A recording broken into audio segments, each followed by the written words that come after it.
tothom. Com tothom ja sabeu, a proposta de la Facultat de Ciències de l'Educació i de la Facultat de Ciències Polítiques i de Sociologia s'ha investit doctor honoris causa a Monsenyor Samuel Ruiz, bisbe de Sant Cristóbal de les Cases a Chiapas. Hem cregut oportú tenir l'oportunitat de que don Samuel ens fes una explicació de la situació que ell ha estat vivint. Com a representant de l'equip de Deganat, tinc l'honor de presentar-vos a don Samuel Ruiz. Primer farà una mica d'explicació el professor Jaume Botey. Pràcticament és conegut a partir de l'acte d'ahir, a partir de documentació que s'ha passat als alumnes i als professors, i per tant pràcticament don Sam, o Tatic, carinyosament dit per part dels indígenes, que vol dir bona persona, és conegut aquí entre alumnes i professors. Don Sam porta 37 anys de bisbe, al mateix lloc, a Sant Cristóbal de les Cases, d'on fou primer bisbe Fray Bartolomé de les Cases, que molts de petitets, quan érem petits, vam llegir com el fundador de la leyenda negra, porque Fray Bartolomé desacreditó o puso blanco sobre negro lo que nuestros antepasados hicieron con los indígenas en la zona maya y en otras zonas. Fray Bartolomé después ha sido reivindicado como uno de los defensores de la causa indígena y don Sam continúa en la misma diócesis la tarea de defensa de la causa indígena. El indígena pobre entre los pobres, que dice él en repetidas ocasiones, tiene como muchas opresiones que pesan sobre el propio indígena. Opresión económica y social, viviendo en una situación de extrema pobreza, pero también opresión cultural, lingüística, de tradiciones y de la propia cultura histórica, de la cultura indígena. Yo no quiero alargarme más porque para esto están ya los escritos de ayer y hoy hemos venido a escuchar a don Sam. Bienvenido a esta casa y en todo caso va a ser esta pues como una primera lección de un doctor de esta universidad en la propia universidad. Awechai mete jun mo culpa tontan yun pesil cristianoti que li hay ta clumal kuntika ta Chiapas. Para no sentir complejo de inferioridad oyendo el catalán, pues estoy hablando en celtal y dándoles a ustedes un saludo afectuoso de parte de todos los indígenas chiapanecos. La palabra, bueno, cada lengua tiene no solamente sonidos diferentes y sus propias normas y leyes, sino que hay un mundo detrás de cada lengua, porque hay una visión, un proyecto de vida, una utopía que tiene cada grupo humano. Y por eso las concepciones inclusive de cómo se acerca uno a las realidades o a los conceptos, pues son diferentes en cada grupo humano. Me impresiona mucho la palabra saludo, pat otan, que es una palabra compuesta de dos raíces, pat, espalda, y yontón o yotán, que significa corazón. Entonces saludar quiere decir yo te voy a enseñar la espalda de mi corazón, para que veas que detrás de él no hay nada que no puedas ver de lo que hay enfrente de él, no difiere lo que hay enfrente que lo que hay detrás. Tener un corazón significa, por tanto, ser recto, ser congruente, no tener dos maneras de pensar o de sentir en torno a la persona. Sentir sed, la palabra corazón tiene una grande dimensión. Sentir sed es, la expresión es taquín tecotán, mi corazón está como una piedra. Eso significa tener sed. Experiencia del campesino que cuando no va a haber cosecha es porque no hubo lluvias y por tanto hay tierra sedienta, tierra que ambiciona el agua. existe también, interesantemente, un plural que es inclusivo o exclusivo, plural de primera persona que puede ser inclusivo o exclusivo. Un antropólogo que juzgaba que él dominaba la lengua le dijo a un indígena, Yash Botik Tajobel, diciendo mi esposa y yo vamos a San Cristóbal, pero utilizó un plural inclusivo. Tú, mi esposa y yo vamos, y dice Macán, Macman, y corrió, dice yo no quiero, y se fue. Errores con el desconocimiento de las lenguas se dieron al inicio en la misión de los jesuitas, donde empezaron a traducir pues las cosas fundamentales a la lengua. Al traducir el Padre Nuestro en la expresión perdónanos nuestras deudas, utilizaron un plural inclusivo diciendo que Dios se perdonara también sus pecados. Y cuando, obedeciendo a la situación de que no hay en estas lenguas generalmente maneras abstractas de pensar, pues Kushlehal ciertamente significa vida, pero más bien hablan de Kushul Ans, Kushul Winik, una mujer o una persona viva, porque la vida no anda caminando sola en dos pies, sino que anda en un sujeto determinado y concreto.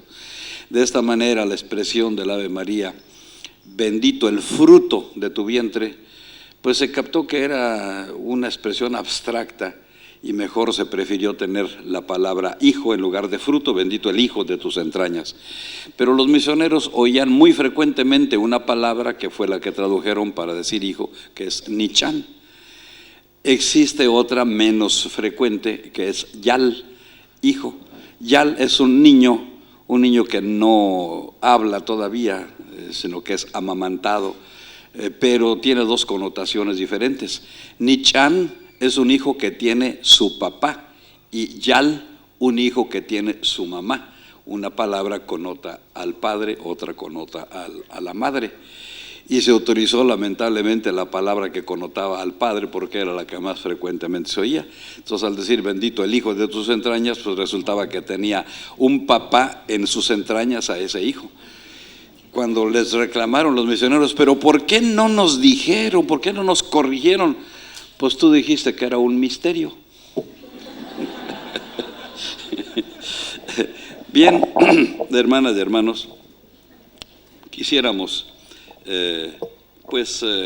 comunicar a ustedes la situación que está detrás de los acontecimientos que sucedieron el día 1 de enero de 1994. Los acontecimientos pues fueron así. Fue algo inesperado y sorprendente que el 1 de enero de 1994, precisamente cuando México habría de celebrar su ingreso al llamado Primer Mundo, al concretarse los acuerdos del Tratado de Libre Comercio con Estados Unidos de Norteamérica y Canadá, un puñado de indios haya declarado la guerra al ejército mexicano desde el sur de Chiapas. Tal declaración de guerra sonó nacional e internacionalmente de manera muy extraña, pues primero se juzgaba que en América Latina y más en México eran ya inviables las guerrillas, teniendo muy cerca un buen vecino que nos considera como el traspatio de su casa. Pues nosotros decimos en México que qué desgracia para México, porque estamos tan lejos de Dios y tan cerca de los gringos. Se dogmatizaba que ni el campesino ni el indio, marginados dentro de las estructuras productivas, tienen posibilidad real para actuar en el cambio del sistema socioeconómico si no se asocian al obrero con una conciencia de explotados, no con la conciencia de su identidad cultural. Era por otra parte incomprensible que aquellos que han venido demandando el derecho de vivir según su cultura, que proclaman sus valores y el derecho de conservar su lengua nativa, es decir, que quienes han venido defendiendo su permanencia sean ahora los que estén abogando por el cambio. Si a lo anterior se agrega el mito de que el indio no sabe pensar, ni actuar, ni organizarse por sí mismo, no podemos extrañarnos de que la lectura oficial de los hechos en nuestro país haya sido cambiante. Los responsables de este levantamiento, se dijo primero, son extranjeros, profesionistas de la violencia. Pero esos extranjeros, se dijo después, o se apoyan en la diócesis o de San Cristóbal o están dentro de ella, y los pocos indios que participan son indios engañados. El día de ayer me extrañó, aunque no me dieron oportunidad de dar mi opinión, el que en el programa que se llama Mon Dariadna, el director leyó una frase de un libro que es totalmente fuera de la realidad. Se supone que cayó de los cielos una guerrilla y penetró en los indígenas. Nació allí, no penetró viniendo de otra parte, surgió en aquellas circunstancias. Pero hay esa idea mitológica de que el indio es incapaz de pensar. A tal grado llegan estas concepciones que inclusive la interpretación de por qué los conquistadores, detuve otra palabra más fuerte, invasores, pero así fue una invasión. Los conquistadores cuando llegaron no encontraron ya a los mayas, encontraron a los mayenses, o sea, los sometidos por los mayas. Los mayas ya se habían ido. ¿A dónde? Algunos dicen que corrieron de allí porque vino una peste y entonces tuvieron que huir hacia las partes del sur. Otros dicen que se murieron porque estuvieron sometidos a un régimen de deficiencia alimenticia, hubo poca producción y que teniendo más bien muchas montañas no encontraron manera de subsistir, pero se sabe que tenían terrazas para la producción. Y otros dicen que sencillamente esa cultura tan desarrollada es una cultura extraplanetaria y se basan algunos antropólogos en lo que encuentran en Palenque. Hay una representación antropomórfica del maíz que aparece como una persona que yace en la tierra y la caña del maíz surge de su cuerpo, apareciendo pues, con un poco de imaginación como una especie de nave astral, y entonces aparece el grano de maíz como un astronauta que está despegando de la Tierra hacia otras latitudes. Se dice por tanto que pues eso de que haya habido tal conocimiento del funcionamiento de las estrellas como para tener un calendario tan perfecto, el uso del cero cuando no se utilizaba todavía acá en Europa, y cálculos donde hay cifras enormes en los monumentos que no podían ser para contar seres humanos, sino que eran distancias espaciales, y que el que haya, por ejemplo, en Yucatán un conjunto de monumentos construidos de tal suerte que 2 veces al año en los equinoccios, con el sol poniente, la sombra de estos edificios proyecta la figura de una serpiente emplumada que desciende hacia la tierra y remata en una cabeza de piedra de serpiente, en donde 2 veces al año se lleva a cabo esta aparición. Esa precisión matemática pues no puede ser algo que hubiera surgido de los indios, sino que vinieron desde otros planetas y entonces están regresando hacia allá, como se demuestra en esa escultura o en esa alto relieve. Contrastante fue, entre tanto, la lectura que hicieron del acontecimiento de Chiapas los medios europeos, particularmente los españoles. Cuando yo quería saber lo que en realidad estaba pasando en Chiapas en los primeros 15 días, no leía los periódicos ni le veía la televisión mexicana, que era irritante en lo que estaba diciendo, sino leía periódicos españoles y sabía lo que había pasado el día anterior porque estaban llegando vía fax. Se trata en efecto de un movimiento indígena con una causa justa que escogió explicablemente por las circunstancias un medio moralmente inaceptable sin buscar la toma del poder, sino que llamó a la sociedad civil a luchar por un gobierno de transición hacia un gobierno más democrático. Y en 3 años no ha habido una sola vez que los zapatistas hayan invitado a la población a armarse y a recibir entrenamiento con ellos. No ha habido ni una sola invitación a ello, sino reiteradas invitaciones a que cumpla la sociedad civil con su responsabilidad de participación cívico-política para la transformación. Chiapas es uno de los 32 estados de la República Mexicana y se encuentra al sureste del país, colindando con la República de Guatemala, pero como dicen en términos, ¿cómo llaman?, de visión de conjunto de situaciones semejantes, culturales y demás, geopolíticamente Chiapas es también América Central y particularmente Guatemala.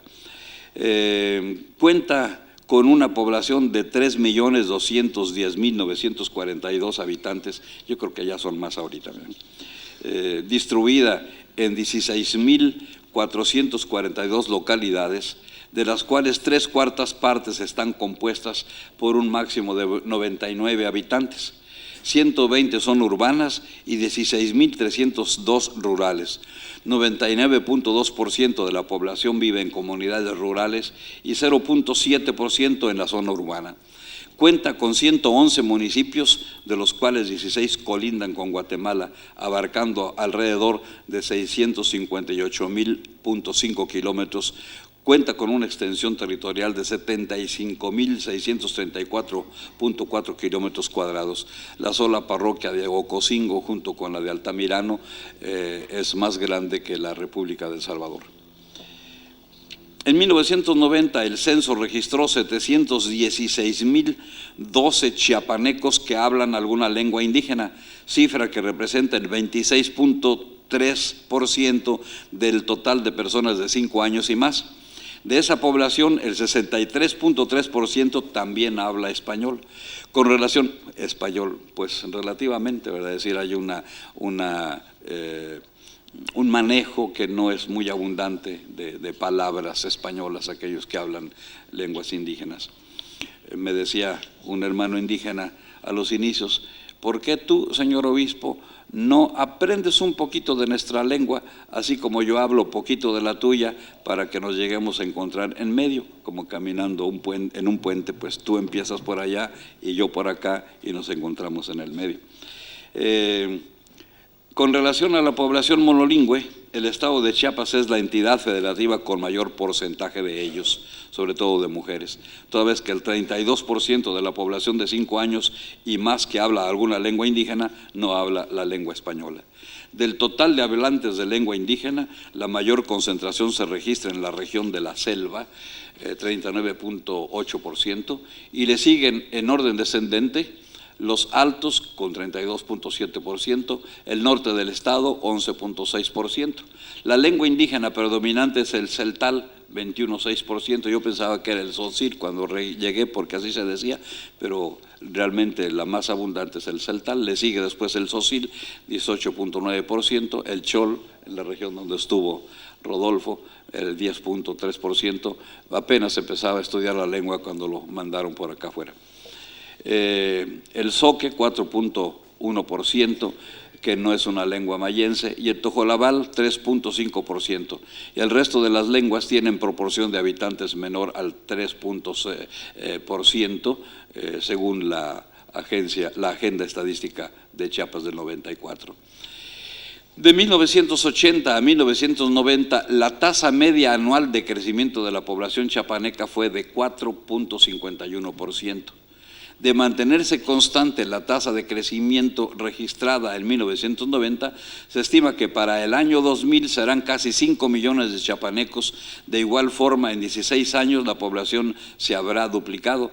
Es la entidad con más jóvenes, ya que el 55.6% de su población tiene entre 1 y 19 años.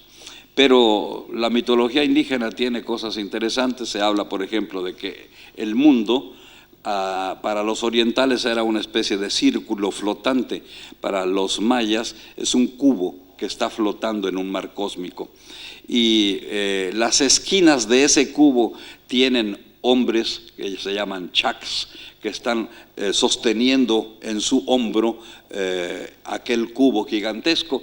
Cuando crece fuertemente la población de la superficie, se sienten fatigados y entonces cambian de un hombro al otro para sostener la tierra, lo cual produce los terremotos, muere gente y entonces ya hay una regulación natural sin que entren las píldoras a funcionar. Chiapas es una de las entidades que expresa más visiblemente la inequidad de la distribución de la riqueza. El 80% de su población ocupada gana menos de 2 salarios mínimos. En la última década, el Producto Interno Bruto per cápita del estado de Chiapas se contrajo 6.5% en promedio anual, mostrando la caída más profunda que a nivel de entidades se haya registrado. Esta tendencia negativa se ha mantenido desde 1970, propiciando que dicha entidad sea la de mayor marginación y retraso del país. Los datos oficiales en cuanto a educación indican que en 1990 el 59.7% de niños en edad escolar no tienen acceso a los centros educativos, solo 1.12% de la población económicamente activa es profesional. Chiapas triplica el promedio nacional de analfabetismo para población mayor de 15 años, 30.12 contra 12.44, y duplica el índice nacional del grupo de esa edad que no terminó la primaria. Aunque también tenemos que hacer otras consideraciones en cuanto a la educación. Los programas educativos no tienen en cuenta el reforzamiento de la cultura, sino más bien el reforzamiento de la economía de un país determinado, y producen gentes que se van a insertar en el proyecto de país aplastante, de manera que se genera el ideal de tener la posibilidad de ganancia a corto plazo o una ganancia suficiente, y las escuelas, por tanto, no tienen en consideración una educación crítica de la sociedad, sino de sometimiento a la misma. Así, por ejemplo, un niño mayense de cualquier tribu tiene una capacidad de conocimiento del ambiente donde se desarrolla tremendamente impresionante. Un niño a los 9 años o 10 de edad conoce los nombres de plantas, hierbas y de sus aplicaciones, mientras que un niño citadino apenas si domina algún conjunto de cosas, y entre tanto llega la educación a aquellos lugares hablándoles de monocotiledonias, dicotiledonias y no sé cuántas divisiones, mientras ellos conocen miles de plantas superiores a las que están registradas en aquellos programas que les llegan. La esperanza de vida al nacer es sensiblemente más baja a la media nacional, 66.4 contra 69.7% para cada 1000, como consecuencia directa de la deficiencia nutricional de las madres chiapanecas, ya que en su mayoría no cuentan con asistencia médica especializada al momento del parto. Allá se da en Chiapas enfermedades que no son conocidas más que actualmente en los libros de la medicina, por ejemplo la fiebre puerperal, que esta ya solamente está en libros de historia de la medicina. Las causas de muerte en el estado, especialmente en las comunidades indígenas, son las mismas que hace 40 años: infecciones intestinales, enfermedades respiratorias, desnutrición, TB, que no quiere decir televisión sino tuberculosis. En 70% se da en varios municipios. En las regiones indígenas del país, donde habitan más de 8 millones de mexicanos, es donde se concentra más del 12% de la mortalidad general, y de los 3 estados de la República donde muere más gente por las causas antes señaladas son Guerrero, Oaxaca y Chiapas. Se destacan 2 causas de muerte: la tuberculosis y la desnutrición, ambas atribuibles a las condiciones de muy alta marginación en que vive la población de la región. En este estado, las muertes por tuberculosis son las más altas que se registran en todo el país. El paludismo afectó en 1992 a más de 3,000 personas, y recientemente se registraron 71 casos de nacimientos de niños sin cerebro, anacefalia, en 7 municipios. Habrá que recordar que el mayor número de casos probables de cólera se ha reportado en esta entidad y que la muerte materna se estima en más del doble que el promedio nacional. Se han registrado 23,000 casos de oncocercosis en el estado durante los últimos meses, sobre todo en la región del Soconusco. Interesante que esta enfermedad que es resultado de la transmisión a través de un mosquito, nos vino a Chiapas desde África a través de Napoleón Bonaparte. Le regalaron un conjunto de soldados, un grupo de soldados para guardia personal, y de ellos se llevó una parte a México cuando la invasión francesa, y un grupito quedó en Oaxaca, en la selva, de donde se generó una transmisión de la enfermedad, porque allá hay el mismo tipo de mosquitos que transmitían la oncocercosis en África. De allí surgieron peregrinaciones que anualmente se hacían hasta Guatemala por tierra desde Oaxaca, y pasaban primero por la parte de los Altos en San Cristóbal, donde hay un clima frío, y por tanto pues no hubo una transmisión. Pero después hubo una peste y las gentes tuvieron que ir a su peregrinación anual a Esquipulas, Guatemala, por la costa, donde hay una vegetación lujuriosa, selvática, y entonces el mismo tipo de mosquitos que se convirtieron en vectores de la enfermedad, y se formó entonces un núcleo oncocercoso en Chiapas. Y de allí, a través de los guatemaltecos que eran reclutados en el cambio del mercado del café, donde pasó de los ingleses a los alemanes las fincas cafetaleras, en el aumento de esa producción tuvieron que reclutar trabajadores de Guatemala, siendo insuficientes los que bajaban de los Altos de Chiapas, y así se transmitió esta enfermedad a Guatemala, y así llegó también hasta Colombia. Bueno, desde muy lejos se emigró esta situación. Mientras que en Chiapas solo 40% de las defunciones son certificadas y por lo tanto contabilizadas en las estadísticas del sector salud, la falta de certificación es mucho más elevada en la región de los Altos. Unos 8 o 10 días antes de salir para acá, al terminar una celebración eucarística, llega una señora angustiada acompañada de un profesor que le hacía fuerza para llegar a hablar conmigo. Y me dijo pues que quería una ayuda urgentísima porque su hija había muerto, la había llevado al hospital y le entregaban un cadáver. Le cobraban una cantidad exorbitante que afortunadamente ya había conseguido para sacarla del hospital, ya difunta, y necesitaba para sepultarla y comprar la caja, el féretro. Pues más o menos pregunté cuánto costaba, le di, y dice, pero fíjese, señor obispo, yo creo que mi hija vive, porque ahora que estábamos lavando el cuerpo para poderla depositar en el féretro, estaba moviéndose. Yo pensé que se trataba de algunos reflejos que de pronto se dan, y que su hija pues estaba muerta. Al día siguiente me vino a hablar para que fuera a hablar con su hija, porque estaba viva como ella lo había visto. Pues ya podemos imaginarnos en otros lugares donde no hay médicos que el hecho de que la gente muera no significa que realmente así sucedió. Solamente 1 de cada 1000 muertes ocurridas en el municipio de Chamula, uno de los más cercanos a la ciudad de San Cristóbal, fueron incluidas en las estadísticas oficiales para 1991. En el mismo año, 97.8% de las actas de defunción no fueron certificadas por médicos, y la gran mayoría de las causas de muerte asentadas pueden ser catalogadas como inespecíficas. Hinchazón, calentura, diarrea, ingestión alcohólica fueron en orden de importancia las principales causas de muerte de los mayores en 15 años.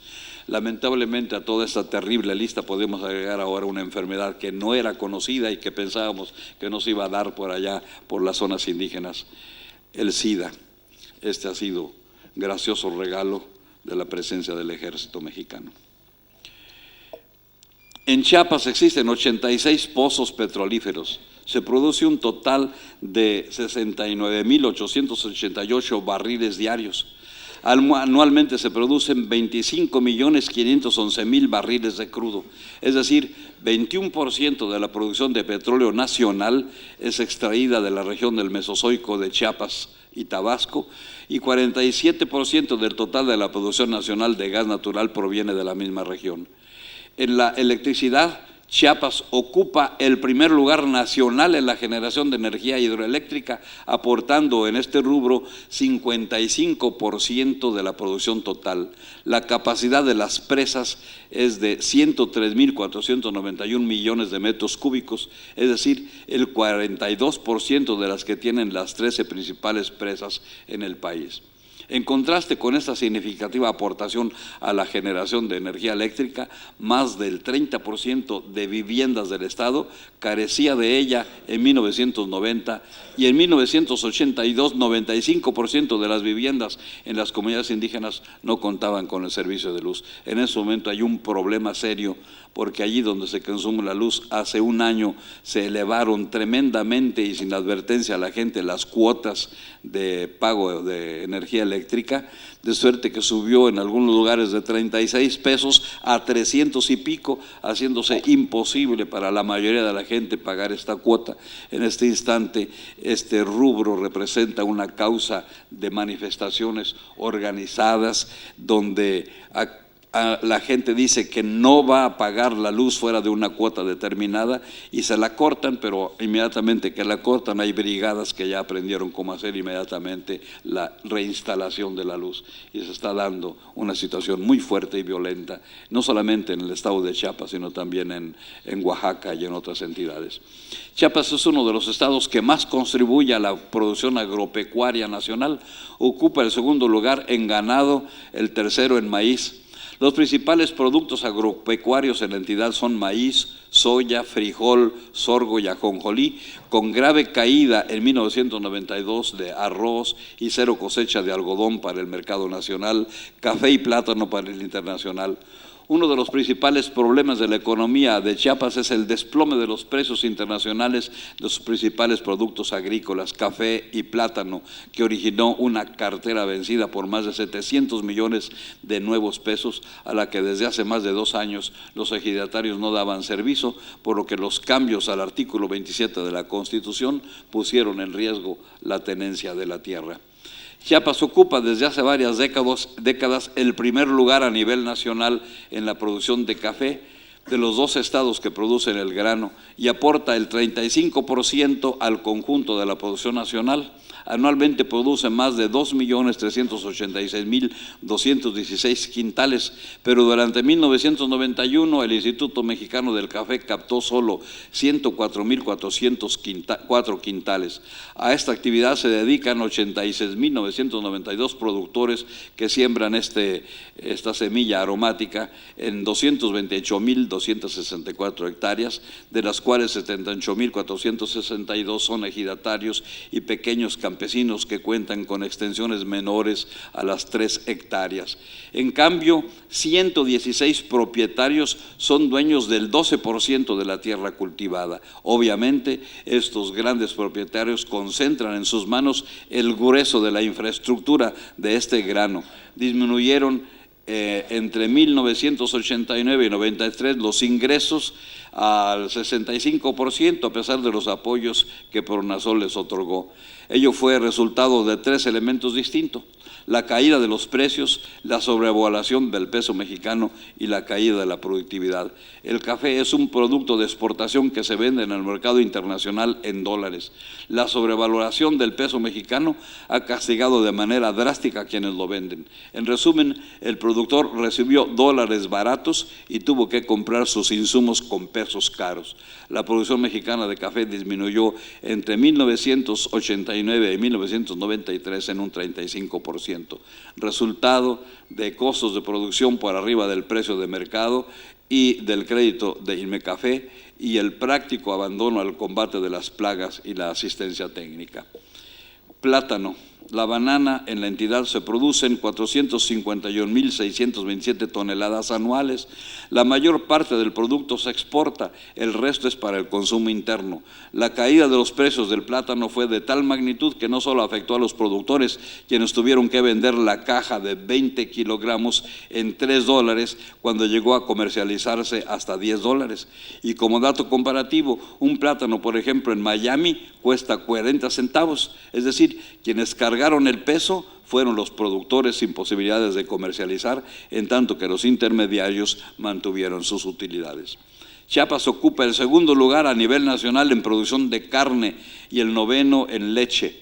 La mayor parte de ganado que se produce se envía al Distrito Federal y a las Huastecas, Veracruz e Hidalgo o Tabasco, ya sea para el consumo interno o para engorda y posteriormente para la explotación. Los ganaderos de la costa poco a poco han ido a la quiebra debido a los siguientes factores. Los intermediarios del Distrito Federal llegan directamente a los ranchos del Soconusco. Los productores no pueden competir con las grandes empresas como la Bremer Food, que controla 16 plantas industrializadoras de leche en el país, y la entrada ilegal de ganado de Centroamérica a México con un promedio de 5 a 8 mil cabezas mensualmente. En cuanto a la tenencia de la tierra, según el censo agropecuario, 78% de las hectáreas ejidales estatales no están parceladas, lo que significa que se encuentran con dificultades, entre ellas el latifundismo. Al inicio del programa de abatimiento del rezago agrario en 1992, Chiapas ocupaba el primer lugar en el número de expedientes agrarios pendientes de dictamen, con 25% del total nacional. 20 familias en Chiapas acaparan las mejores tierras de la entidad. Hace 10 años, 1.032.000 indígenas poseían 823.000 hectáreas, menos de 1 hectárea por persona, mientras que una sola familia concentraba 120.000 hectáreas. La selva lacandona tiene el mayor número de ejidos, 377, la extensión ejidal más grande, 839.920 hectáreas, y la población ejidal más importante, 40.902. En algunas regiones de la entidad, entre ellas la de los Altos, la tierra con sus abruptas pendientes, la susceptibilidad a la erosión y baja fertilidad de sus suelos, la incertidumbre del clima, la ausencia de infraestructura y las rudimentarias técnicas actualmente en uso, dan como resultado que para obtener 1 tonelada de maíz se necesita invertir hasta 300 jornadas, cuando el promedio a nivel nacional es de 8 y en Estados Unidos es de 0.15. Los hombres sin rostro dan en un dossier sobre Chiapas estos datos. El levantamiento, una razón que fundamentalmente explica el levantamiento armado que se dio en Chiapas, en México, el 1 de enero de 94, es la situación de extrema injusticia que marginó, engañó y explotó a los indios, llegándose a crear una situación lacerante de discriminación racial expresada impúdicamente después del conflicto por los auténticos coletos. Otra razón inseparable de la anterior es la represión y el engaño con que fueron acogidas las demandas de restitución o de carencia de tierras, de impartición de justicia, que fueron hechas por vías legales o mediante protestas pacíficas y organizadas. El ya basta de los zapatistas se explica claramente, aunque no se justifica, cuando se tiene acceso al conocimiento de las condiciones de muerte en que viven los indios de Chiapas y se recuerdan, aunque sea superficialmente, sucesos generalizados en todo México en 1993, protestas por imposiciones electorales violentamente reprimidas, más de 1 decena de gobernadores de diferentes estados rechazados, encarcelamientos arbitrarios, desaparición y eliminación impune de quienes protestaron legítimamente, corrupción del sistema de impartición de justicia. Lo estamos viendo ahora con los 2 jesuitas que han sido encarcelados por haber cometido un delito a 300 kilómetros de distancia. Retraso grave en la solución de los problemas de tierras, violación flagrante de los derechos humanos. Todo esto enmarcado en la insurgencia del indio como sujeto de su historia en todo el continente, al recurrir los 500 años de la así llamada conquista o descubrimiento de América. La ebullición volcánica de rechazo al régimen manifestada a lo largo y a lo ancho del país finalmente hizo erupción en Chiapas, donde la capa social era mucho menos consistente. El conflicto es, por tanto, un conflicto nacional localizado en el sur de la República Mexicana. ¿Quiénes son las partes en este conflicto? El EZLN, Ejército Zapatista de Liberación Nacional, apenas hasta hace poco en los documentos oficiales y en la manera como se habla del EZLN se aceptó tener este término. Se hablaba de los levantados en armas, los alzados, y nunca se expresó la palabra Ejército Nacional porque se decía que solamente un ejército hay en México y es el ejército mexicano, no los zapatistas. La organización político-militar del Ejército Zapatista de Liberación Nacional se gestó en 10 años, según ellos lo dijeron, al inicio de la implementación del proyecto neoliberal de México y durante el gobierno del presidente Miguel de la Madrid, según declaraciones de los propios zapatistas y que nos han ellos proporcionado. De manera clandestina y aprovechando el silencio de la selva lacandona que colinda con Guatemala, se fue conformando un pensamiento y una organización fundados en una mezcla de marxismo, humanismo y nacionalismo revolucionario, abrevada en las experiencias de las revoluciones latinoamericanas y en especial poniendo atención a la historia nacional representada en términos de proyecto en la causa y figura de Emiliano Zapata, el caudillo del sur que enarboló la bandera de la justicia para los campesinos expoliados y expropiados de sus tierras. Desde esos afluentes se constituyó el Ejército Zapatista de Liberación Nacional, que peculiarmente está conformado mayoritariamente por indígenas y cuentan entre su dirección a un blanco que se indianizó y que ha llegado a convertirse en un símbolo justiciero sospechoso de ser profesional de la violencia, extranjero, según dijeron, habiéndose identificado con sacerdotes o religiosos. Aquí está uno que fue identificado con el subcomandante Marcos por tener ojos claros, aunque no tenía el tamaño, no refiero al tamaño espiritual, sino al tamaño físico. El ejército mexicano, que tuvo contacto directo con los zapatistas en los días de la guerra activa, habla de unos 15,000. Los zapatistas han declarado tener un 40% de mujeres levantadas en armas dentro de sus filas y de contar entre ellas tanto católicos como evangélicos. Llamó poderosamente la atención que hayan sido precisamente los indios los que no tienen voz, los que defienden la permanencia y reconocimiento de sus lenguas, costumbres y valores, quienes demandaron el cambio social. Se dogmatizaba sobre la incapacidad estructural del campesino y del indio para influir en el cambio de las estructuras económicas y sociales. Se argumentaba que eran los obreros, por estar ubicados en el centro del sistema productivo, los que podían llevar a cabo tales cambios. La toma de conciencia del indio de su identidad étnica y cultural más bien retardaría el proceso, pues solamente teniendo conciencia de ser explotados podrían sumar fuerza con los obreros. Por eso fue incomprensible la adhesión subsiguiente de la inmensa mayoría de los mexicanos a las causas justas enarboladas por los zapatistas y verdaderamente sorprendentes las declaraciones de los distintos grupos indígenas del país y de todo el continente.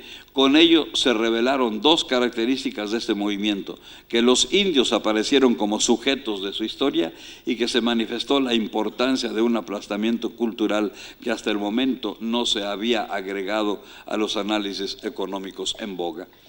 Una marca de lo indígena lo perciben muchos en la profunda afirmación emergente de su ser y conciencia comunitaria: todo para todos, nada para nosotros.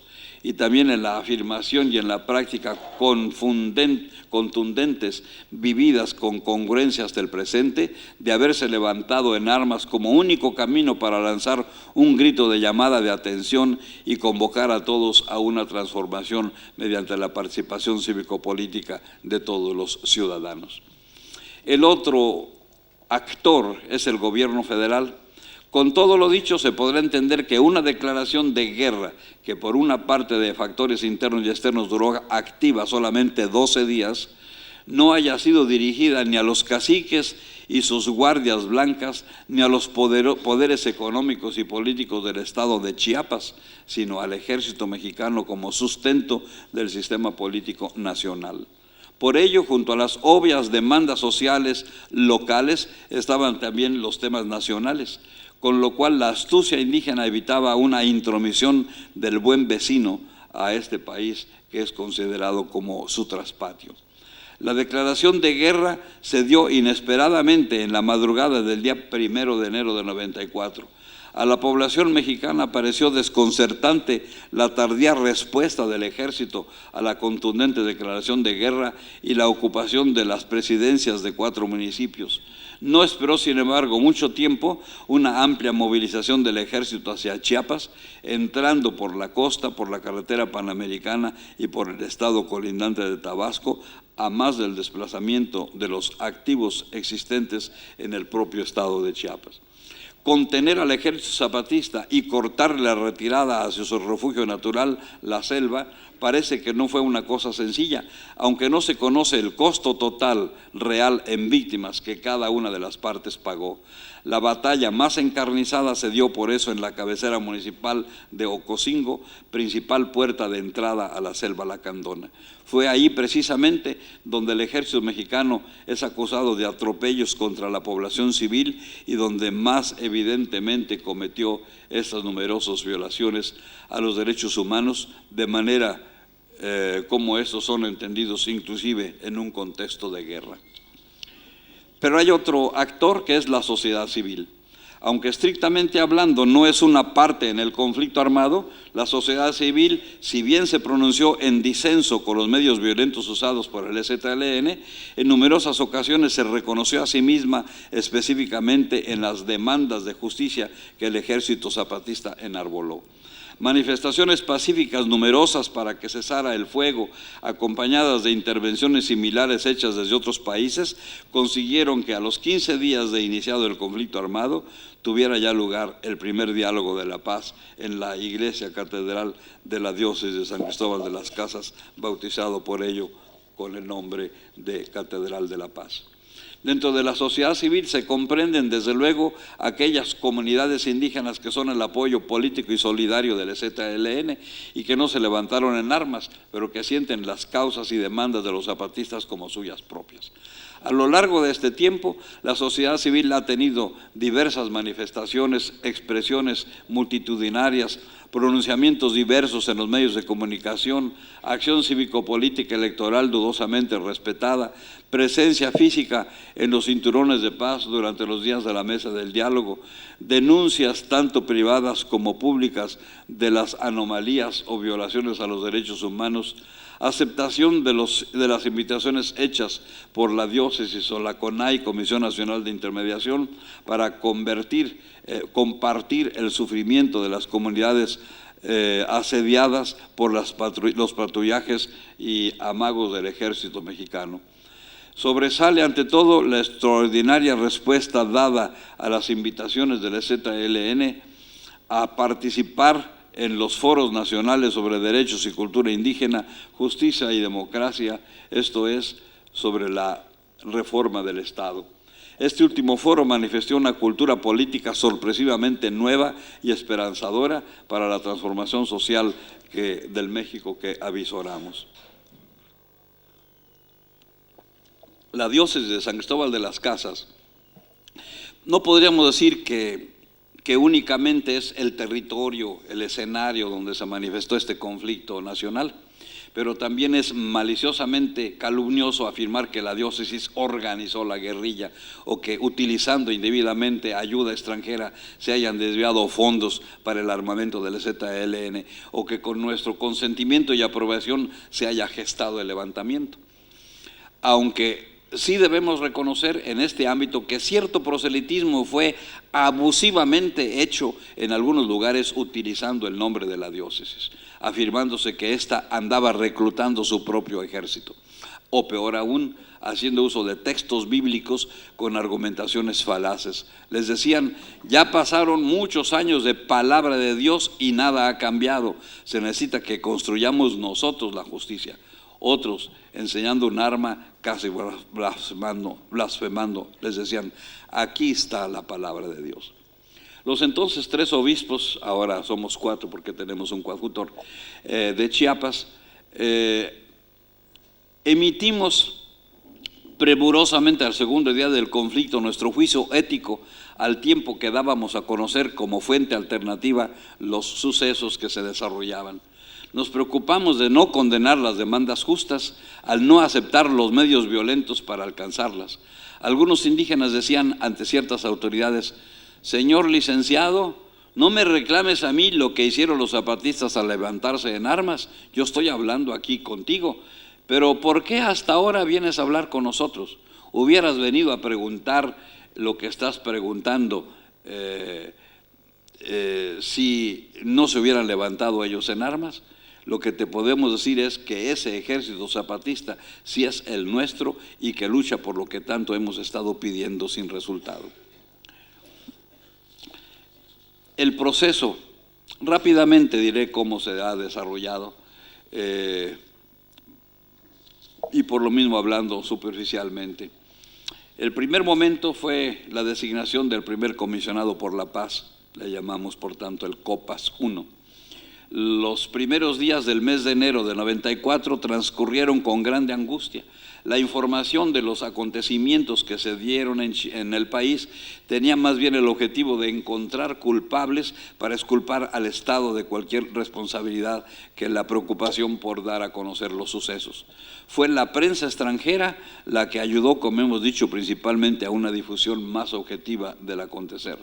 La presencia activa de la sociedad civil, los pronunciamientos de organismos nacionales e internacionales, las movilizaciones civiles, la constitución de una comisión episcopal por la paz, así como la de una comisión interreligiosa y otra ecuménica, el ofrecimiento de los 3 obispos de Chiapas para mediar en un deseable y necesario diálogo entre las partes, consiguen que sea designado un comisionado por la paz, que se acepte la Comisión Nacional de Intermediación, que se declare un cese unilateral al fuego, que se obtenga una inmediata respuesta positiva de la otra parte, que se envíen medicamentos y víveres a las zonas más afectadas, que se lleven a cabo liberaciones de presos y que se hagan luego públicos los mensajes que se intercambiaron entre el comisionado de la paz, Manuel Camacho Solís, y el ZLN. Uno de los sucesos más notorios fue la liberación del general Absalón Castellanos, exgobernador de Chiapas, y su entrega al representante del presidente de la República para el diálogo, Manuel Camacho Solís, mediante la CONAI, la Comisión Nacional de Intermediación. Cuando el día 11 de enero de 1994 el presidente Carlos Salinas de Gortari reconoció con honestidad como erróneo el camino político anterior, se llenó de esperanza el pueblo mexicano. Así se tuvo el primer diálogo por la paz, atendiendo la sugerencia del comisionado de la paz en la Catedral de las Diócesis de San Cristóbal, después de haberse examinado otras posibilidades. Se anunció solemnemente el inicio del diálogo, el traslado de los compromisos litúrgicos a otros templos de la ciudad, y se le dio a la catedral el título, como habíamos dicho, de Catedral de la Paz. El día 21 de enero de 1994 se inició esta primera fase del diálogo y terminó el 2 de marzo de 1994, días en que el ZLN expuso pausadamente sus demandas ante una atenta y respetuosa escucha del comisionado y la presencia testificante de la intermediación. A ello se siguió una respuesta global en la que se reconocía la justicia de las posiciones y una respuesta más puntual y pormenorizada que, gracias a la concepción vertical del funcionamiento de nuestra máxima autoridad, llamado por eso presidencialismo, tenía ya desde ese momento la posibilidad de llevarse a la práctica. La euforia de la sociedad civil se expresó en las manifestaciones de simpatía, en la repercusión del acontecimiento a lo largo y a lo ancho de nuestro país y en la presencia abundante de personas que participaron en los cinturones de paz.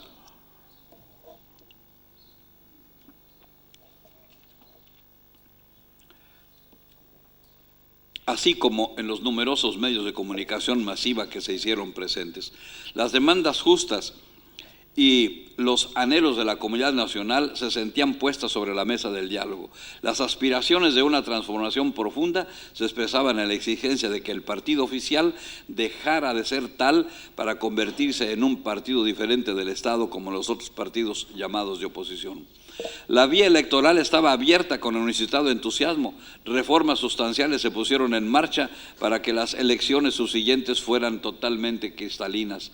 Los líderes o candidatos de los partidos políticos se pusieron en diálogo y habían logrado ya un consenso interno, aún no publicado, de presentar en bloque un candidato único. La historia del país hubiera tenido una vertiente diferente si eso se hubiera llevado a cabo, pero lamentablemente vino el asesinato del candidato oficial Luis Donaldo Colosio y esto alteró la secuencia prevista de los acontecimientos. Los partidos políticos se precipitaron en una carrera protagonística y propagandística, juzgando cada cual que era capaz aisladamente de conseguir el triunfo. Se cerró la puerta que hubiera desembocado en uno de los muchos Méxicos posibles. Entre tanto, el EZLN llevaba casi a término sus consultas sobre las respuestas que a sus demandas había dado el gobierno a través del Comisionado para el Diálogo de Paz. Cuando la consulta casi tocaba a su fin, el EZLN dio parte al país de una movilización que hizo el ejército mexicano, violando prácticamente lo pactado entre las partes de mantener una zona franca entre los territorios que ambas ocupaban y que estaba bajo la supervisión o vigilancia de la Cruz Roja Internacional. El ejército zapatista dio rápido balance de lo que hasta ese momento había consultado con sus dirigencias y con sus bases pluriétnicas en torno a las respuestas a sus demandas y se declaró en alerta roja, mientras declaraba en esas condiciones su negativa para llegar a un acuerdo de paz. El Comisionado por la Paz hizo un balance de sus actividades y lo presentó al presidente de la República pensando estaba ya cerca. La lucha política que tras la muerte del licenciado Colosio se desató llevaba como primer destinatario al Comisionado de la Paz, quien sensatamente puso luego su renuncia. Mientras el diálogo se mantenía en suspenso con la renuncia del comisionado primero, el proceso electoral llegó a su apogeo y a sus contradicciones y el presidente nombró al comisionado para la paz 2, el licenciado Jorge Madrazo. A diferencia del primer comisionado, que tenía toda su fuerza en el nombramiento directo del presidente a quien representaba, el segundo comisionado sí representaba a la estructura de gobierno y tenía con ella una fuerte relación de procedencia, Procuraduría de Justicia, Comisión Nacional de Derechos Humanos. Sin embargo, tenía mayor debilidad de negociación, puesto que su mandato expiraba con el fin del sexenio y antes de las elecciones presidenciales. No podía haber en este caso una negociación trascendente que pasara de un sexenio a otro, y aunque se lograron cosas de cierta envergadura, nunca pudo haber más contacto directo que a través de la intermediación. Paso adelante cosas históricas que fueron ya transmitidas y conocidas para llegar al momento presente, en qué situación estamos. Cuando llega el sexenio actual, el presidente nombra a una delegación que es la propia Secretaría de Gobernación. El propio secretario, acompañado de una subsecretaria, empieza la continuación de la fase siguiente al iniciarse el sexenio actual. Había buenos augurios de poder llegar adelante. Se tenía ya inclusive una calendarización que iba a permitir llegar a un cierto corto plazo a despejar la agenda social y que el EZLN, deponiendo las armas, entrara a una dimensión de participación política en el país. Pero hubo un incumplimiento o falta de cumplimiento no voluntaria por parte de los que lo ofrecieron, pero sí en la práctica imposible de que la controlaran, que llevó al EZLN a decir pues que con ese gobierno y con esa representación no se podía llegar a acuerdos fundamentales, porque si no eran capaces de controlar y de presentar adecuadamente el cumplimiento de algo que habían ofrecido, ¿cómo iban a poder entrar en reformas de mayor envergadura? Ahí hubo un impasse. Después de eso se nombró una delegación, pasaron determinadas cosas y comunicaciones internas hasta que se llegó a configurar la mesa del momento presente con la configuración que tiene de un grupo de personas representantes del gobierno federal y también la presencia posterior que se agregó de un representante del ejército. La primera mesa de diálogo sobre justicia y cultura indígenas fue de grande éxito. Las discusiones se iniciaron con grande profundidad, con el siguiente esquema o planteamiento. Primero se desglosaban los contenidos del tema y según ese desglose los subtemas representaban una mesa de trabajo a la cual en una primera fase participaban invitados del Ejército Zapatista y del gobierno, y después en una segunda fase eran sustituidos por asesores que, recogiendo lo que se había discutido en la primera parte con los invitados, llegaban a ciertas formulaciones de posibles acuerdos. Estos después pasaban a la parte donde ya el EZLN y los representantes del gobierno discutían directamente para llegar a la formulación de acuerdos. Hechos estos acuerdos todavía no aprobados, se enviaban a las bases, pero hubo también en el intermedio, saludablemente, la realización de un foro nacional indígena que arrojó muchísimas cosas importantes para la discusión del tema primero. Se fue a una consulta a las bases sobre la formulación de acuerdos y regresando se hizo la firma de estos primeros acuerdos llamados de San Andrés sobre derechos y cultura indígena. Entre tanto, en Guatemala ese mismo tópico había sido tocado y se había llegado también a una firma y acuerdo de paz que fue bastante convergente con lo que se había formulado también en la mesa de San Andrés en Chiapas. Pasó el tiempo, la Comisión de Coadyuvancia para la Paz, la COCOPA, ofreció al EZLN los mecanismos de apoyo para el Foro Nacional Indígena y fue tan exitoso que el gobierno hizo por su parte otro foro para relativizar las cosas que se había dicho en el primero. Sin embargo, pues no tuvieron éxito total porque hubo cosas inclusive mucho más fuertes que las que en el primer foro se habían llevado a cabo. Se llegó, por tanto, a la aprobación definitiva y la Comisión de Coadyuvancia para la Paz transmitió al Congreso de la Unión los proyectos o los acuerdos para que se formulara un proyecto de ley. Pasaron 10 meses. Se estaba ya en la segunda mesa que entró con una crisis porque tratándose de justicia y democracia, o sea, del tema fundamental para la reforma del Estado, la delegación oficial indicó que no traería ni invitados ni asesores, con lo cual no se pudo llegar la primera parte, que era una discusión fundamental de contenidos, ni llegar mediante eso a la segunda fase con asesores para escoger aquello que podían ser formulaciones de consensos, y por tanto se llegó al impasse que aunque hubo un foro nacional que fue extraordinario sobre justicia y democracia, con un proyecto de Estado muy diferente del actual y complementario, en lugar de un Estado de representación, un Estado de participación ciudadana, pero no habiéndose llegado a formulaciones de acuerdos por la ausencia de una parte en las 2 etapas anteriores, se llegó al impasse de tener que ir a consultar consensos que nunca se habían dado sin ninguna formulación para simplemente terminar con los momentos que con que estaban diseñados cada una de las mesas.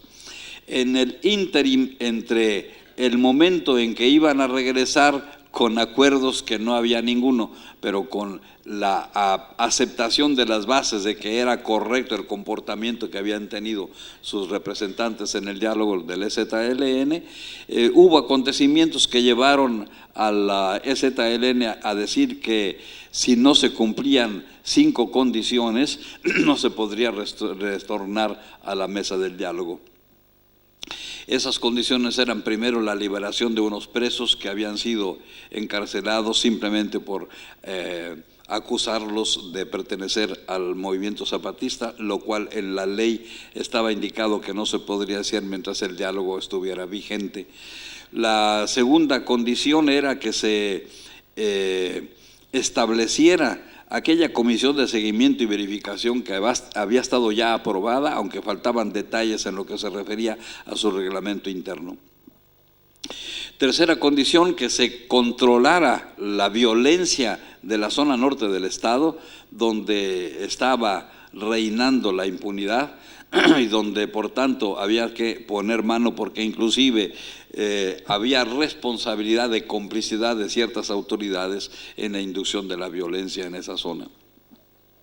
Que se cambiara radicalmente la representación oficial, a lo cual se negó el gobierno diciendo que las otras 4 condiciones eran viables, pero que esta no, porque cada grupo era el único responsable de poner su representación. No le correspondía al grupo opuesto decir cómo tendría que estar configurada la representación de la otra parte.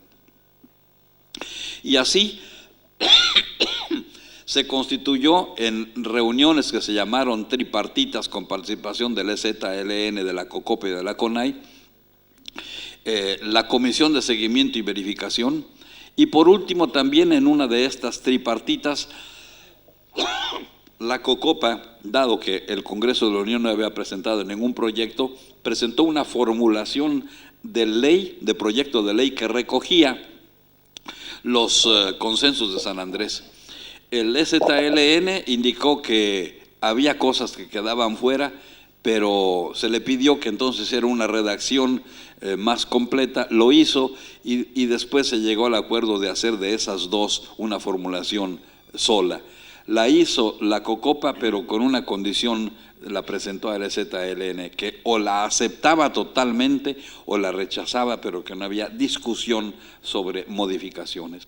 No obstante que había 2 puntos significativos que no estaban incluidos, provenientes de los acuerdos de San Andrés, aceptaron aquella propuesta, y cuando la COCOPA fue a la otra parte, la delegación oficial, para presentar lo que ya había sido aceptado por el EZLN y propuesto por la COCOPA, hubo reacciones de modificación profunda a aquella misma formulación, que causó por tanto la exasperación del EZLN diciendo: ustedes nos presentaron un proyecto de ley sin ninguna modificación y así lo aceptamos, y ahora nos traen de la otra parte la misma formulación con modificaciones no solamente de redacción, sino sustanciales y contrarias a los acuerdos de San Andrés. Cuando dijeron esto, mostraron su desilusión diciendo: pues nos vamos porque esto no tiene seriedad. Pero fueron los de la COCOPA a tener un diálogo con la delegación oficial y con el presidente de la República, y parecería que en aquella ocasión se había sustraído o negado la información por parte de la Secretaría de Gobernación al Ejecutivo, de suerte que él estaba discutiendo u opinando sobre un documento distinto, un proyecto distinto del que se estaba discutiendo en ese momento. Así se pidió que hubiera 15 días máximos para poder hacer una reacción mediante consultas que debería hacer el presidente a sus asesores. Lo que arrojó como resultado de esta consulta fue una formulación donde más todavía fuertemente se cuestionaban acuerdos que ya habían sido firmados en San Andrés y había unas formulaciones que podían ser mejores o más aceptables que lo que presentaba la COCOPA. El EZLN estudió este documento y pormenorizadamente hizo una refutación haciendo ver que estaba contra el espíritu y también las formulaciones concretas de San Andrés en acuerdos ya firmados.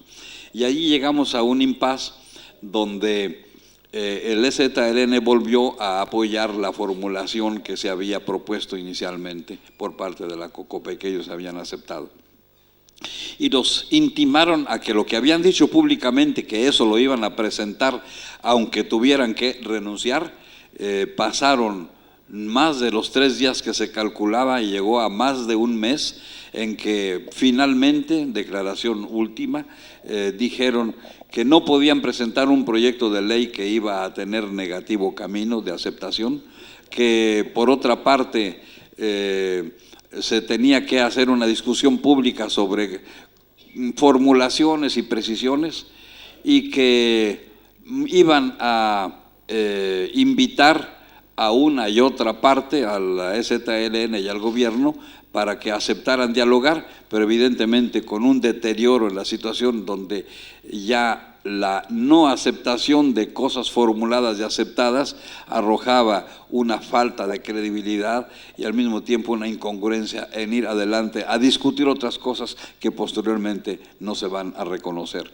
Y ahí es en donde estamos en este instante, donde posiblemente en una forma clara, y esto ya es una hipótesis a la cual no tengo derecho de afirmarla, sino simplemente mencionarla como una de tantas, obedecería tal vez el que, teniendo en este instante la Comisión Nacional de Intermediación, de la cual soy presidente, la palabra para poder ir adelante en este momento de impasse, se quiera reducir la aceptación moral de que ha gozado la mediación, haciendo aparecer que la diócesis y su clero está implicado en la violencia y que por tanto no puede haber una neutralidad ni una capacidad moral para poder convocar a las partes a continuar un diálogo.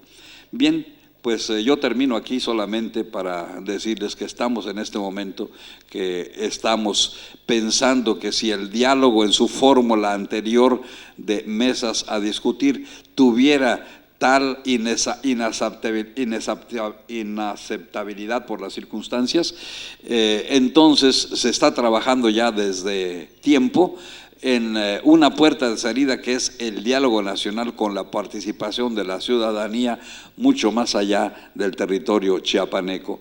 Y por eso también la oportunidad que fue involuntaria de salir con otros propósitos y pasar por acá, por Barcelona, donde hemos recogido la simpatía y más que eso todavía la solidaridad con el caminar nacional y chiapaneco.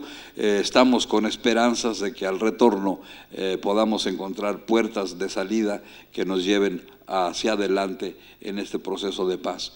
Todos dicen, una y otra parte, que no es posible, aunque con distintas motivaciones, llegar a una solución del problema por vías militares, pero todo estaría de tal manera dispuesto que si fuera necesario, nos da la impresión que el Ejecutivo daría la orden de exterminio, que serían unas cuantas horas, para que desapareciera el problema, desapareciendo, entre comillas, los revoltosos. Pero también sabemos que se expresan, y creo que son sinceras las expresiones de la voluntad de resolver el asunto pacíficamente, porque el precio que tendría que pagarse sería exorbitante. Pero no podemos descartar el fantasma de la guerra, porque en realidad no ha desaparecido a pesar del diálogo, puesto que en la mesa se ha mantenido constantemente una dinámica no de negociación, sino de represalias para hacer que el adversario que esté al otro lado de la mesa se empequeñezca y podamos entonces así no dialogar o negociar, sino imponer determinadas condiciones para poder firmar la paz. Pues gracias por su grande paciencia y no sé si haya todavía algún tiempo previsto para algún intercambio. y si no, pues agradecemos a la audiencia la paciencia que ha tenido.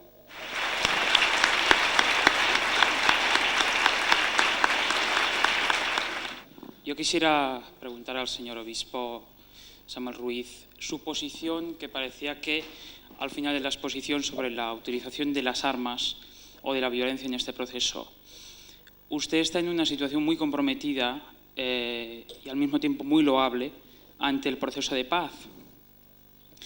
Y por lo que he oído estos días, usted defiende apasionadamente la situación indígena y la situación que el EZLN está llevando a cabo en Chiapas desde hace 3 años. En el caso de que las negociaciones de paz no se pudieran llevar a cabo, ¿usted qué opina sobre la utilización de la fuerza, la utilización de la violencia por parte de estos indígenas? ¿La aceptaría? ¿O bien como obispo, como hombre de formación y de creencias religiosas, la rechazaría? Muchas gracias. Si aceptáramos que la única forma de resolver en algunas circunstancias es la fuerza, tendríamos que decir que gane el más fuerte y que entonces se desarrolle, porque siendo eso inevitable, pues entonces el que gane, el que triunfe uno sobre otro.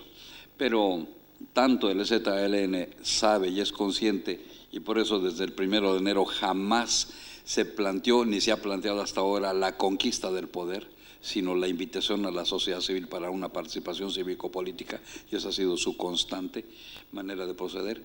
Y por otra parte sabe el ejército mexicano y el gobierno que el que dispare la primera bala perdió la guerra, porque no se trata aquí de un ejército perturbador, sino que sacudió las conciencias, y aunque el camino de la violencia sea para nosotros inaceptable, un cese al fuego obedeció de inmediato a la atención de una reacción de una de las partes aceptada por la otra para encontrar un camino de diálogo y no de solución militar. Todo mundo sabe que la fuerza de los zapatistas no es la fuerza militar. Se tardó quizá por parte del ejército mexicano en conocer esta situación, y yo mismo pensaba, y otros varios, que se iba a dar un proceso de largo enfrentamiento, como los 10 años en República del Salvador para llegar a un diálogo de paz, o los 35 de guerra intestina en Guatemala para llegar a una situación semejante. Acá fueron 11 días los de guerra activa, y a los 21 días estábamos en un proceso de diálogo. Diálogo que con distintas eventualidades no se ha roto, aunque ha habido violación de parte del gobierno mexicano según los análisis tranquilos de los momentos y de las formas como se llevó a cabo. De suerte que yo creo que podría darse, evidentemente no está descartada una decisión violenta, pero en ese momento pues nosotros no tendríamos que ver absolutamente nada con una situación de esa naturaleza. La función de la Comisión Nacional de Intermediación es lograr, junto con la COCOPA de coadyuvancia, el que se lleguen precisamente a soluciones militares, y en el caso inclusive de que se llegue a romper el diálogo, de tratar de evitar que la puerta de salida fuera una solución militar. Esa es nuestra tarea, evidentemente. Y el trabajo que se está desarrollando es un trabajo por la paz, no por una solución militar.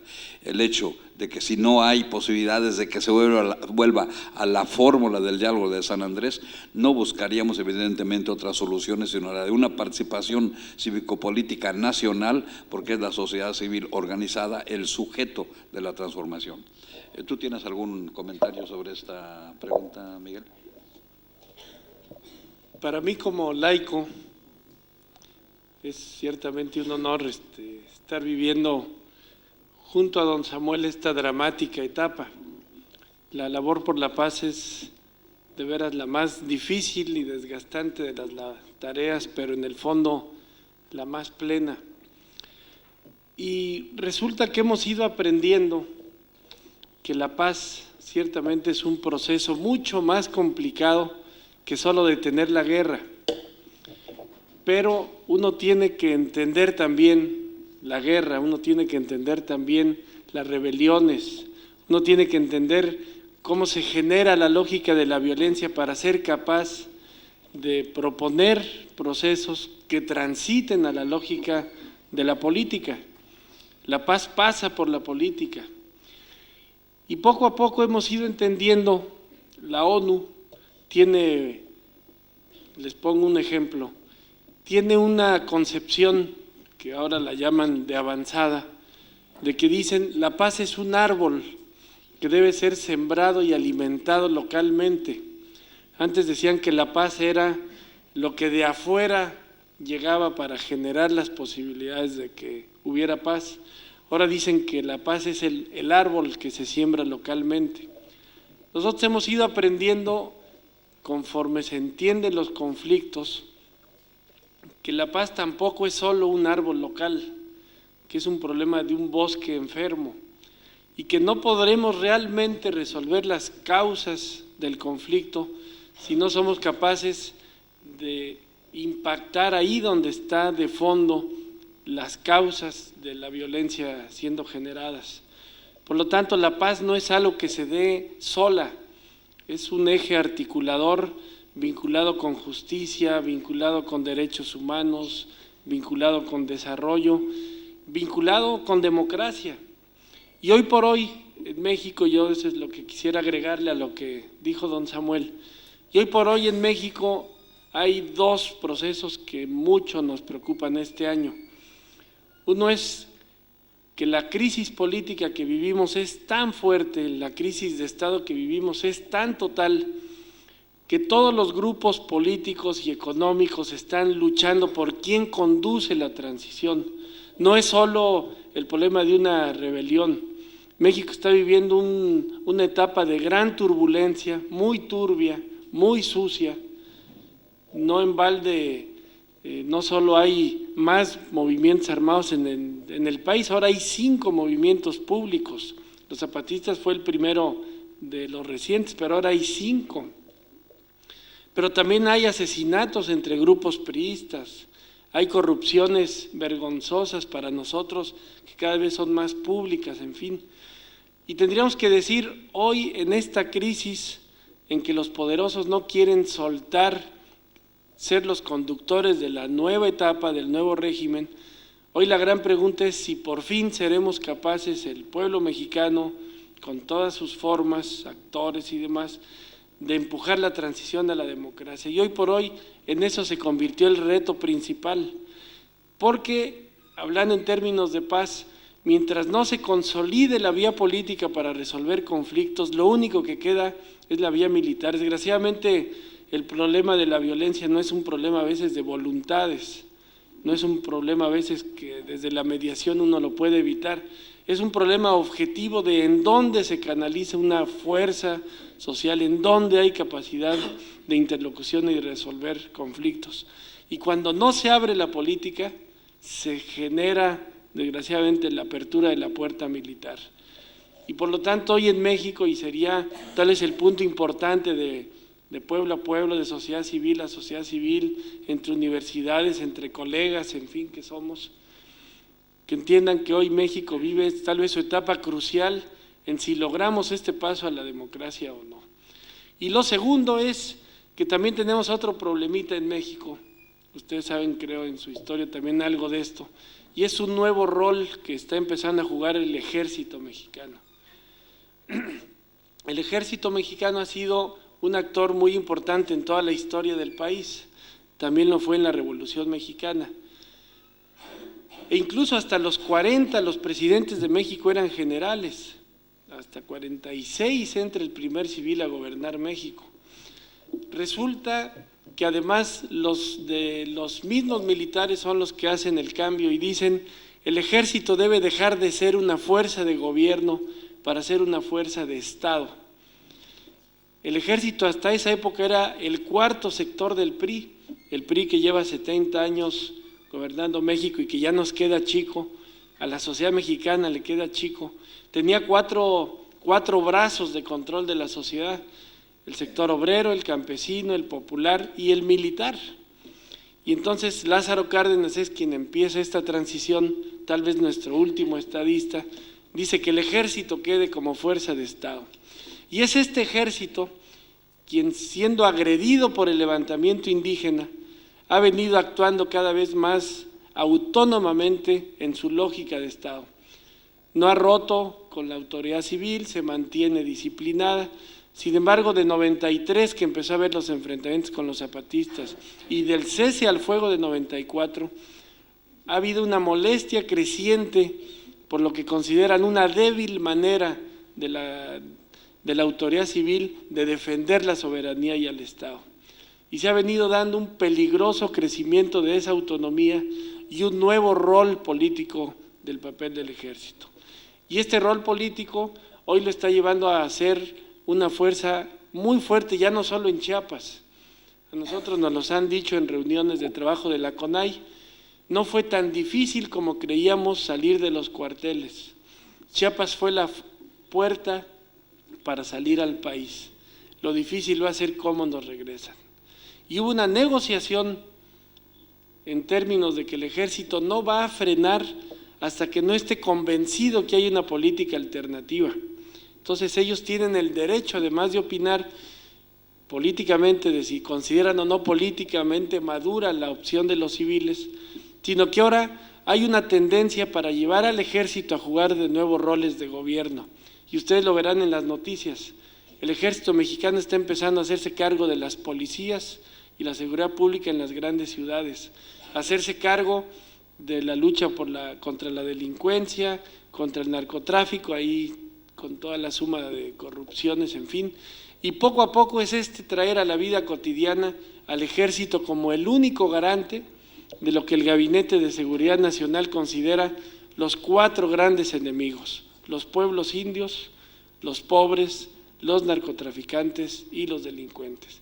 Y el ejército como el único capaz de enfrentarlos y por lo tanto con un círculo vicioso de a mayor militarización, menos vía política, más aparición de otros grupos armados.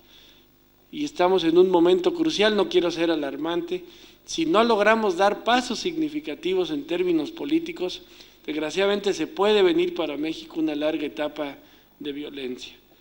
Y por eso es que todo este esfuerzo por la paz hoy necesita más que nunca, no solo de que en México entendamos que es un problema nacional, sino que en el mundo entendamos que hay un problema de un bosque enfermo y que si no todos nos sentimos corresponsables, igual que la migración, los conflictos seguirán llegando a todos los rincones.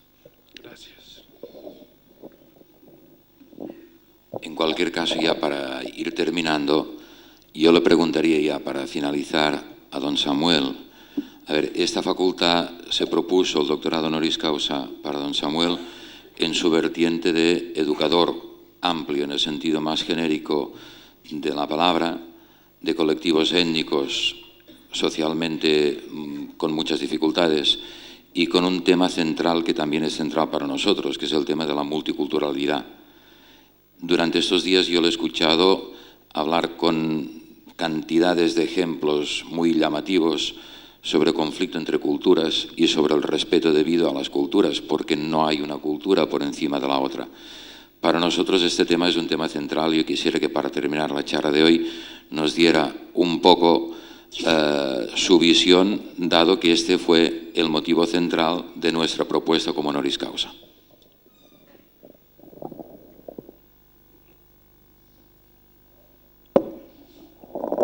Ni la intención tengo ni la capacidad de desarrollar mucho un pensamiento que es para mí claro, pero que no está desarrollado. Inclusive creo que dejaré también una pregunta acá que no sé cómo responder. Lo que nosotros pensamos es que la insurgencia o la emergencia del indio en el continente da la oportunidad de que se introduzca por de pronto en los análisis por esto incompletos que se hacían anteriormente, no solamente el planteamiento de lo económico, sino también el análisis de la opresión cultural. Esto no se había considerado. Se hablaba inclusive de que el indio, para poder ser participante en una lucha transformadora, no lo podía hacer si tiene conciencia de ser indio, sino solamente teniendo conciencia de ser oprimido, porque el indio está fuera del sistema productivo, en cambio el obrero sí, y de allí la palabra convocadora, o obreros del mundo unidos. y que daba pues la indicación de que los que están dentro del sistema productivo son los que pueden influir en su transformación, pero el indio está en la marginación del sistema, por lo tanto solamente teniendo conciencia de ser oprimido puede entrar como masa ayudante, como número en la fuerza del obrero, que es el que va a transformar. Pero de pronto hay cosas que suceden. Ya no es verdadero dentro de los planteamientos económicos y el desarrollo de la productividad actual que se necesite en el sistema la mano de obra barata para mantener un ritmo de producción. Hoy día sabemos que hay cantidad de fábricas que dejaron enormes cantidades de obreros y un solo botón oprimido pone a funcionar todo un complejo de producción. El problema es la contradicción que se genera, donde no habiendo gentes que perciben un salario porque ya no tienen trabajo, ¿quiénes van a ser los consumidores de una producción creciente? Pero ahí está una de las contradicciones, y la otra contradicción es que tiene que modificarse el sistema productivo en sus planteamientos porque está consumiendo las reservas no renovables del planeta y se está llegando por tanto a un límite determinado. Y cuando esto sucede, surge no solamente la conciencia de un aplastamiento económico, de un sistema brutal, sino surge también la conciencia de un aplastamiento cultural. En República de Panamá, fueron dos campesinos de extracción indígena a hablar años hace con el presidente de la República para abogar en favor de los indios. Dijo, indios, ¿y dónde están los indios? Aquí no hay indios en Panamá. Y entonces los dos empezaron a hablar en su propia lengua y tuvo que reconocer que había indios todavía. Y decía un indígena, a mí me pagan un salario determinado, pero inferior al que le pagan a un mestizo. Yo puedo trabajar mejor en un trabajo determinado más que un mestizo, pero me pagan menos porque soy indio. Aparte de la explotación económica, hay una explotación cultural. Y surge entonces ahora la consideración de nuevos sujetos emergentes. La mujer aplastada no es la categoría de aplastamiento económico, sino hay un aplastamiento cultural. Y hay la conciencia también del aplastamiento cultural de que ha sido víctima el tercer mundo africano y oriental. Y estas conciencias de aplastamiento cultural emergen como potencialidades para una transformación del sistema que se ha planetarizado por una parte y por tanto puede tener la posibilidad de que se haga una transformación universalizada. ¿Por dónde? Yo no sé decir. Lo único que sé y que miro es que el indígena agrega elementos nuevos que son de dimensión cultural comunitaria que no posee el mundo individualista occidental. Y no es lo mismo hablar de que la gente vive en común a que tenga un pensamiento común. Les doy un ejemplo infantil si se quiere, pero no se me ocurre otro en este momento para indicarles lo que implica la manera de vivir y de pensar comunitariamente. Aún en un lugar se estaba dando un curso de alfabetización para que indígenas tojolabales aprendieran a leer y escribir y enseñar a leer y escribir a otros. Eran muchachos de 13 a 18 años. El día en que se terminaba, al día siguiente seguiría el examen, diríamos así, la prueba final. Se acerca un muchacho al que estaba de maestro y dice, ay, hermano Carlos, y empieza a llorar amargamente. Ya estoy triste porque ya te vas mañana. Y dice el hermano Carlos que estaba dando ese curso, no llores, yo voy a venir acá y tenemos que revisar ese trabajo al poco tiempo. Y no hallando cómo mostrarle una cierta consideración, se saca del bolsillo un caramelo que traía, caramelo que era un objeto precioso en esas latitudes porque estaba a 2 o 3 días de distancia de la próxima tienda donde podía comprar este muchacho un caramelo. ¿Qué hubiera hecho yo? Mirar el caramelo, voltear a diestra y siniestra y comérmelo. Este muchacho lo guardó. Y al día siguiente, cuando estaban en la parte final del curso, en el examen definitivo, se levantó y diciendo, hermanos, pues el día de ayer yo vine a ver al hermano Carlos con tristeza y él me dio este caramelo. Yo no pude compartirlo con ustedes porque no estaban aquí. y aquel caramelo que le habían dado lo empezó a partir en 13 pedazos para poderlo compartir con los demás. No podía vivir aquello que había sido un regalo para él si no lo compartía con otros. Imaginémonos todo lo que significa un pensamiento comunitario viviendo así como ingrediente de un planteamiento económico nuevo. ¿Cómo llegar a eso? ¿De qué manera se establecen caminos? No lo sé, pero ahí vemos que trabajo de generar modelos no teóricos, sino como planteamientos concretos, se tienen que buscar para llegar a una auténtica transformación de este sistema que tiene que ser corregido profundamente. El planteamiento está allí y se lo han hecho algunos grandes. Hubo una reunión de los 7 grandes en Venecia. Yo, no fue en Venecia, fue sí, pero fue hace 3 años, ¿cómo se llama? Espérame, ahorita tengo que acordar por medio de las canciones, Torna, Sorrento, en Nápoles, gracias Padre, en Nápoles. Allí hubo la reunión de los 7 y juntamente con eso hubo la reunión de los 7 chicos, hubo la reunión de los 7 grandes y hubo la reunión de los 7 chicos. Los 7 grandes se plantearon cómo tendría que hacerse la transformación del sistema para acabar con la pobreza. Pero ¿qué hicieron, por ejemplo, allí? Obras enormes en el lugar donde iba a tenerse la reunión. Construyeron canchas de golf y no sé cuántas cosas para los 7 grandes que iban a venir allí, haciendo erogaciones fastuosas que después no trajeron ningún rédito concreto a la situación que se vivía. Mientras los 7 pequeños pensaron en interpelaciones profundas. Como se genera el pensamiento de los grandes es que la pobreza se elimina por goteo, es decir, vamos a esperar que este vaso se llene y que se derrame algo de aquello que se concentró en él para que se irrigue las partes secas que están abajo de este recipiente. Tenemos que ayudar a que se concentre tal capital que pueda ser deducido por goteo a las partes bajas mientras esas aumentan profundamente. ¿De qué manera encaminarnos a un nuevo sistema a pesar de la lógica tremenda destructiva de este sistema? Lo único que se me ha ocurrido es pensar que tendríamos que tener otros elementos. Por ejemplo, si la economía internacional, el Banco Interamericano de Desarrollo, ayuda para que se lleven a cabo determinados proyectos en los países, este capital pasa por las estructuras de gobierno y llega en una forma verdaderamente trágica a las partes bajas.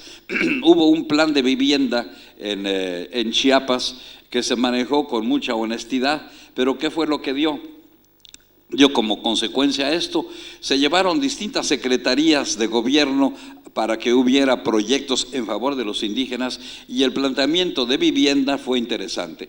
Se hizo trabajo en las comunidades para la mejoría, pero analizado un proyecto daba lo siguiente: 100% de aquello que se destinó se dividió en esta forma, 40% quedó en las cúspides directrices de aquel proyecto, 30% quedó en manos de los comerciantes de la localidad que vendieron a buen precio, quiere decir con facilidades para el proyecto, materiales de construcción y demás. 20% quedó en manos de los ingenieros, de las trabajadoras sociales y de otros actores que supervisaban los trabajos y que se iban llevando a cabo con eficiencia. Y el 10% del proyecto llegó a la comunidad, la cual con su propio trabajo contribuyó con el 80% del costo total. Le cae por goteo 10% y ellos contribuyen con el 80%, y eso sin que haya ningún mal manejo, sino que es la manera como opera el sistema. Pregunta para ustedes, estudiosos: ¿cómo hacemos para cambiar esa situación? Pues a mí lo que se me ocurre es que en lugar de que pase por tales o cuales estructuras, depositamos en los sencillos y humildes la cantidad para que ellos contraten, compre los materiales, etcétera, etcétera. Habría, por lógica, la posibilidad de que llegara a las bases una inyección que no aquel proyecto tan interesante para las comunidades, donde les llegó el 10%, habiendo contribuido ellos con el 80% del trabajo total. Pero planteamientos superiores yo no lo sé, de manera que ahí queda la pregunta para ustedes que estudian.